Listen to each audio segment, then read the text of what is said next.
planning this trip, so I live about 3 hours away, and it's an early start. So we had planned to come down to Florida City the night before, get an early start, and meet up with Alonzo at his normal morning meeting spot. Every morning, where were you, Homestead? Homestead. Homestead starts at Don's and Dion's. Absolutely, Don's and Basics, Dion's. Don's and Dion's. Yep, stop at Don's to get your bait and tackle, and then the Dion's to get the fried chicken. The very first show I ever filmed, some 10 years ago, was in this same spot, at this same tackle store. They had moved the store, but it was Don's Bait and Tackle. The original owner was there, and actually the funny thing was is he was retiring. He had sold the store, but he was in there, stopped by, and he remembered 10 years ago me being in there filming the first episode, and to start the day like that is a great way.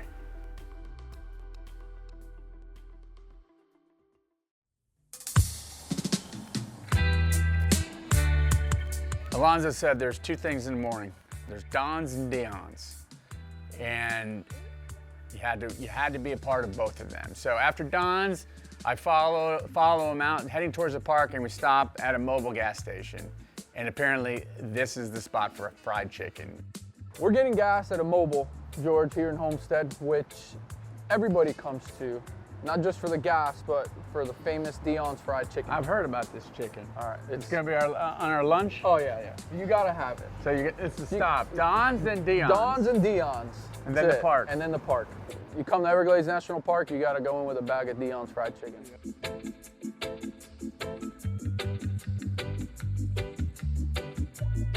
And I'm gonna have a corn dog. Yeah, one corn dog, please. That's my breakfast every morning. Corn dogs and fried chicken from a mobile station. It's not what I would have thought, the place that he would have brought me to, but apparently this is the place to be. They got the best fried chicken in town. Dion's, baby, fried chicken. Fried chicken.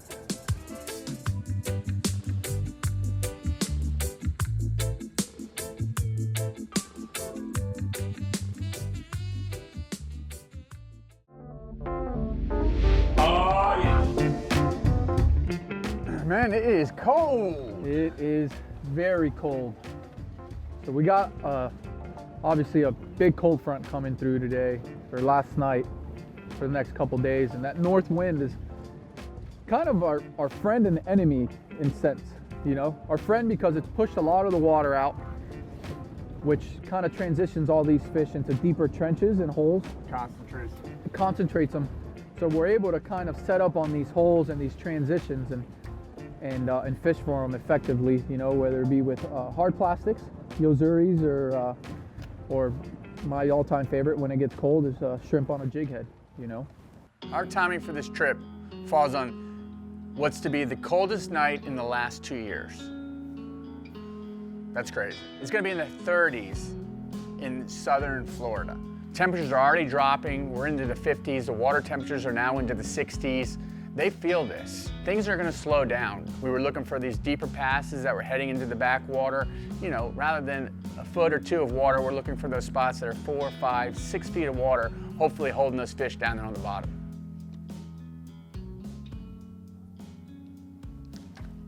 Oh, there he is. Got him. What is it, a little red? Little trout. Oh, a little snook. Little snooklet. Still got my shrimp too. Perfect. Recycling. Look at that. Little Everglades snooker. Got a bunch that size, man. It's really well. It's good for our stock. Yeah.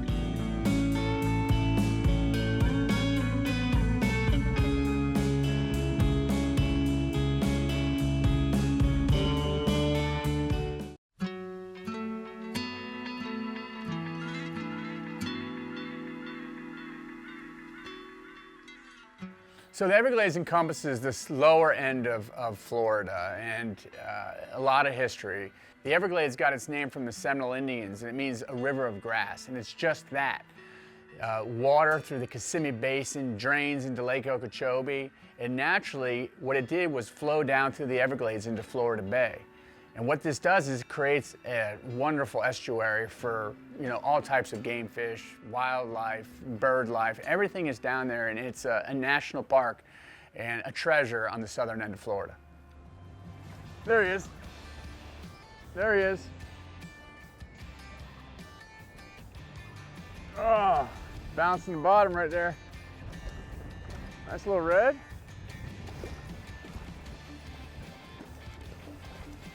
It is brutal conditions out here. Cold, windy. You can still catch them. Bouncing the bottom right there. That's silver because the bottom here is so muddy. Yeah, So a lot of these takes fish the here color. are It's not, super. it looks like a silver redfish, not a red redfish. But look at that blue tail. Yeah. How pretty is that? They're called redfish, and in Florida Bay and in the Everglades, they can be called silverfish because it's funny, they take on the color of the water. And I was really surprised on how dirty, or I should say dirty, the water looked. It's just sandy and silty from being stirred up. And it has like a silver sand look to it, and the fish take that color on. The redfish weren't even red, they were silver. They still had that blue tail from eating the crustaceans, but their bodies weren't red at all. They weren't that pumpkin color. You'll go along miles of shoreline that's just mangroves, and then there'd be a stretch that's white sand crushed shells, and it just kind of calls you to come in and explore. And that's just what we did. We pulled the camas up, you know, grab the coolers. Let's say, you know, let's just make lunch right here. And this is the kind of place that you can do that. You can make a fire right on the shoreline and, you know, just have lunch right on the shore. The funny thing is I forgot the grill. All I had was a lighter in my pocket. Didn't have any really utensils. We had hot dogs and buns and some ketchup. With a lighter and some sticks, you got a meal. And that was probably one of the funnest meals that I had. You know, to be cooking over an open flame, having some hot dogs, you know, on an open flame. It was good. It was a great time.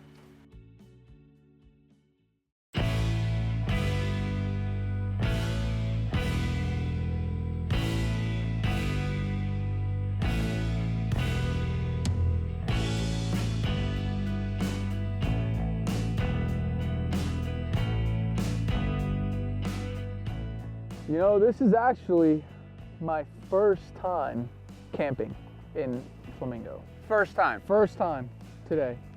Hey, what a great idea. We're gonna camp out. The coldest night, actually it says on the news, the coldest night in the last 2 years is tonight. Perfect. I mean, you don't want to camp when it's warm. No, absolutely not. So yeah, it's my first time. Never really done it. I've always kind of lived close enough to where So there's no sense in coming out here. Yeah. You might as well sleep in your own bed. Right, yeah. Not tonight, buddy. No, we're all gonna freeze together. Bit. Little snook. Yep. Little snook. Nice. All right. So George, we got a lot of fish this size right now. Like I was telling you before, like our snook fishery, years ago it took a big hit, you know, after the freeze. Yep. And then our water quality issues, and we're like at the peak of our bounce back, I feel like. Those are a couple-year-old fish right there. Yeah, we got so many of these guys right now that it just kind of makes me happy to see, in a sense. I know it's only going to get better for us, you know? Yeah. 5 years, that's going to be a big fish. Oh yeah. And there's so many of them that we're going to have great snook fishing, you know, in a few years. So much fun. They're a blast. Whether they're this big or 30 inches, you know, they're Such a good fish. great time.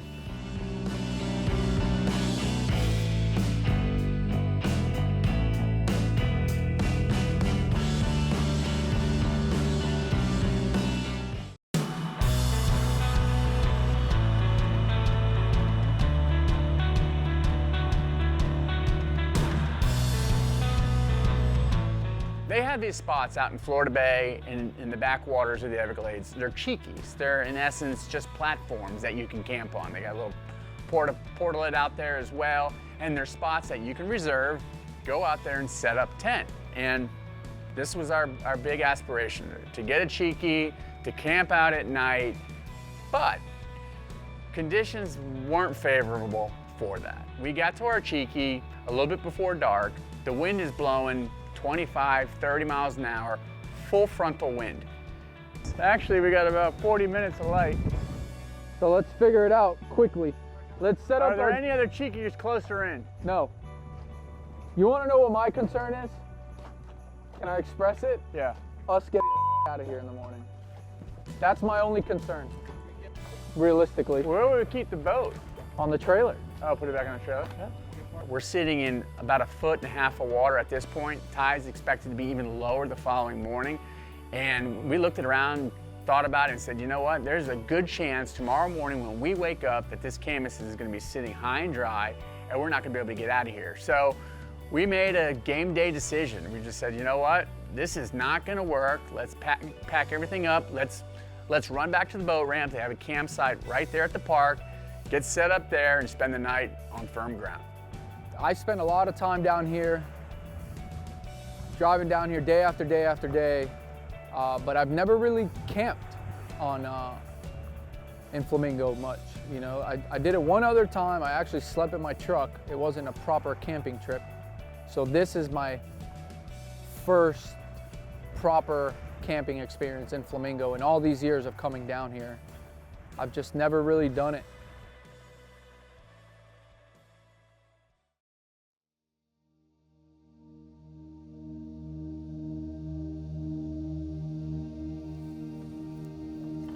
I have camped down the Everglades before. We camped on a beach years ago on a similar time in the wintertime on a cold night.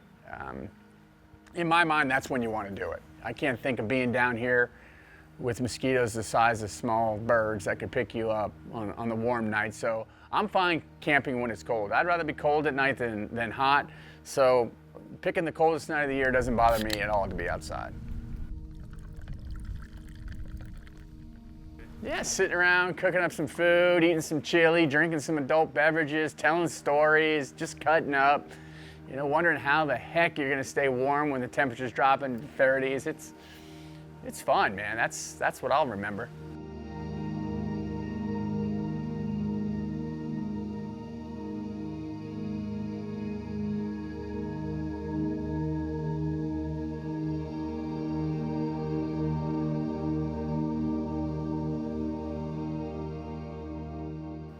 You camp for that view that you get in the middle of the night in the Everglades National Park. There's very little light pollution. You're so far away from the city that the sky just comes alive. There's billions of stars in the sky and you're seeing thousands of them. You can see the planets and shooting stars and your eyes adjust and you just take in more and more light from the sky and it just becomes so vibrant that I don't even know if you can capture it on film how spectacular this view is.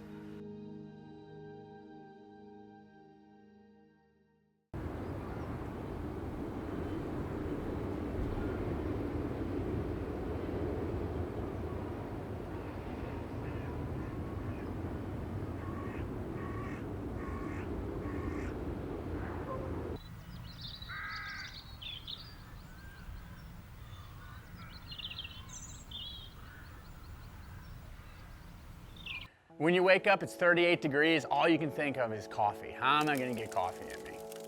So we figure out we gotta make a fire, we gotta heat up some water and somehow get some coffee in us to warm us up. We weren't exactly roughing it, and once you get that coffee in your hand though, it makes you realize how you take things for granted. You're not just popping a curry and getting coffee out here. You had to work for it a little bit, but the reward was well worth it.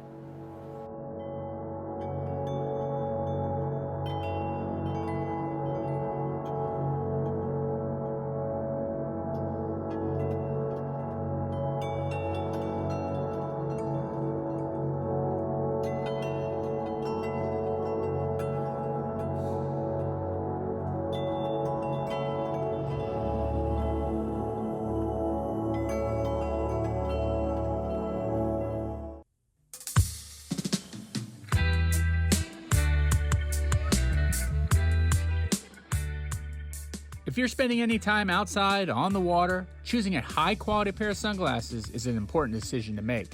Maui Jim is the industry leader in sunglass technology and comes from a culture and spirit born on the shores of Hawaii. With over 125 styles available, there's something to fit everybody's needs. Maui Jim has over 125 different frame styles and multiple lens colors to choose from. All Maui Jim sunglasses feature polarized +2 technology, which eliminates glare while providing 100% UV protection. They're independently owned and offer customer support and service that no other company can provide. So make sure you head by your local retailer and try on your next pair of Maui Jim sunglasses.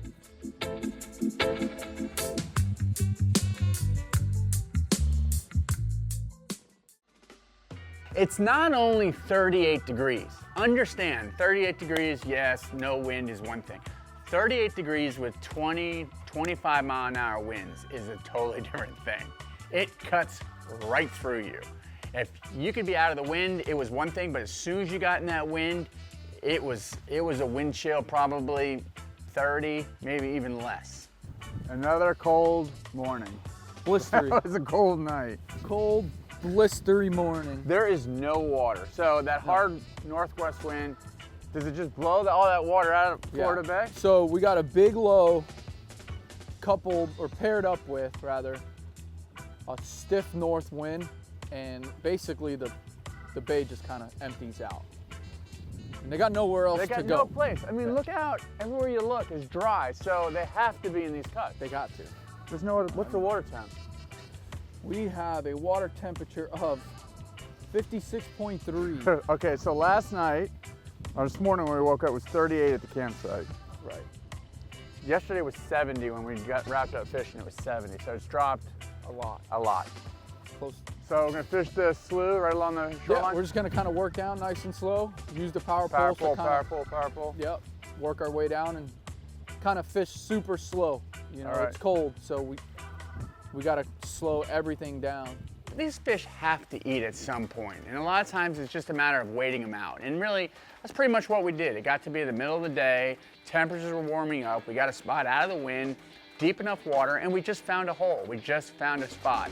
And so often is the case in an area like this, when you find them, you're gonna find a bunch of them. Go. There he is. That's a Get better him out of the fish. trees. Nice red. Nice fish. Get him out of them trees. I got him out. Oh, that's a good fish. Oh, nice snook. That was a red. A Beautiful. little better snook. snook right there. No doubt. Let me get this out of your way, Jordan.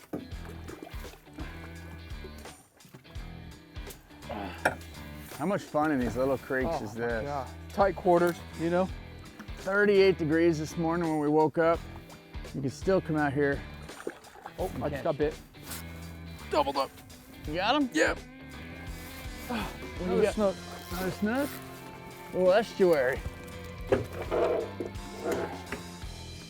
How good is this? Dude. So you said, you Dude. know, a lot of times on these cold mornings, if you can find a spot where it's going to concentrate them all together, you know, and that just Right. seems like that's what's happened. Yeah. We just found one little spot. You get multiple fish. Yeah, man. Couple-year-old fish. This is the future of the Everglades snook Absolutely. population is right here. 39, 38 degrees this morning. Water temperatures in the high 50s. You can still come down here and catch these guys. They just concentrate in these deeper holes and slow the fishing down. Not giant, but they're a lot of fun. No, they're a blast. You can do these all day long. Let me get mine in the water. When people ask me what can I expect of, you know, going down to the Everglades, I always tell them to expect anything.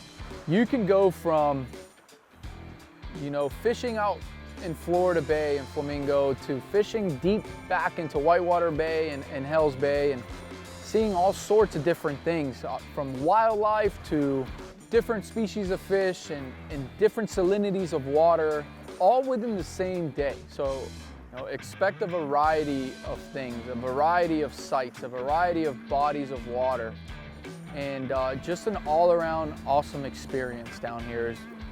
you know, the ultimate experience. Get him, bro!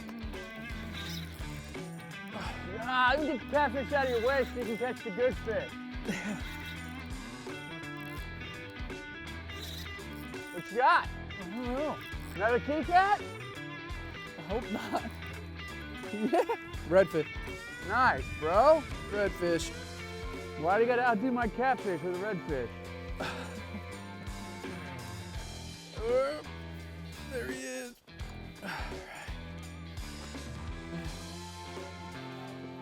Hear him drumming. This guy. I can't emphasize how much fun it was to have Alonzo on the boat.